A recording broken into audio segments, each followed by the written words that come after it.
आदमी नामा। जी हाँ, नज़ीर अकबराबादी साहब की एक बहुत ही अनूठी कविता, बहुत ही सुंदर कविता।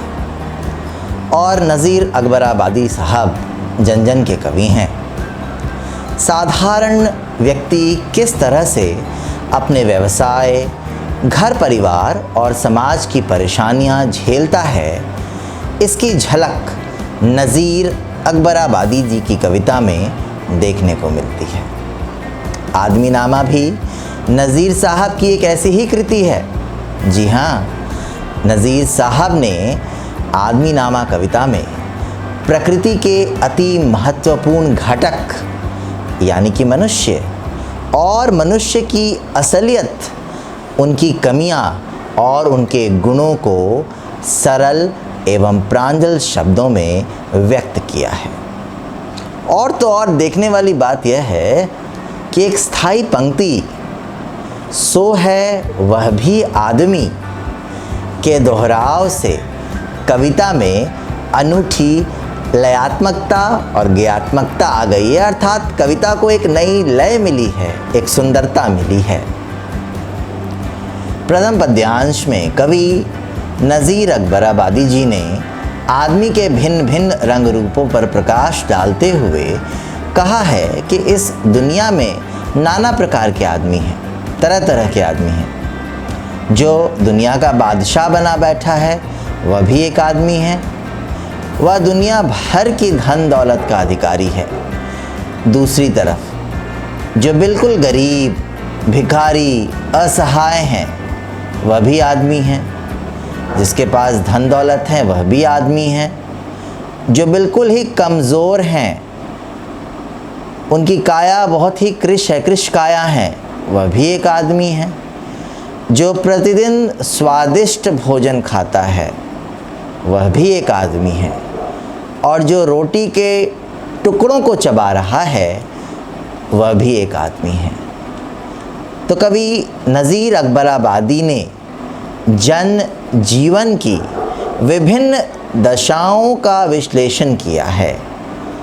सामाजिक और धार्मिक पहचान को उन्होंने पूरी संपूर्णता, पूरी एकाग्रता के साथ प्रस्तुत किया है। दूसरे पद्यांश में कवि नज़ीर अकबराबादी जी मनुष्य के कई रूपों, उनकी आदतों, उनके स्वभावों का विश्लेषण करते हुए कहते हैं कि इस दुनिया में मस्जिद भी आदमी ने बनाई है। जो मस्जिद में बैठकर नमाज पढ़ता है और कुरान शरीफ का हर्फ अर्थात अर्थ बताता है या समझाता है, वह भी आदमी है। जो उन इमामों से कुरान का अर्थ समझते हैं और नमाज पढ़ते हैं, वे भी आदमी हैं। इन सब के विपरीत जो दुष्ट मस्जिद में आकर लोगों के जूते चुराते हैं, वे भी आदमी हैं।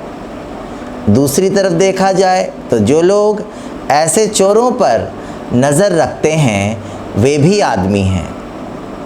दुनिया में कई तरह के परस्पर विरोधी काम करने वाले लोग हैं और यही इंसान के, आदमी के भिन्न भिन्न रूप हैं। तो कवि ने यहाँ पर व्यंग किया है और इस व्यंग के माध्यम से उन्होंने मनुष्य के अलग अलग प्रकार को वर्णित किया है। तृतीय पद्यांश में कवि नज़ीर अकबराबादी जी कहते हैं कि एक आदमी दूसरे आदमी पर अपने जान भी वार देता है। दूसरी तरफ बुरे स्वभाव का व्यक्ति तलवार से वार कर उसे मार डालता है। समय पड़ने पर दूसरे आदमी की पगड़ी उतारने अर्थात अपमानित करने में उसे ज़रा भी शर्म नहीं आती या ज़रा भी देर नहीं लगती है। ज़रूरत पड़ने पर अपनी सुरक्षा के लिए दूसरे को पुकारने वाला आदमी ही है। जो आदमी की पुकार सुनकर उसे बचाने के लिए आता है, वह भी एक आदमी ही है।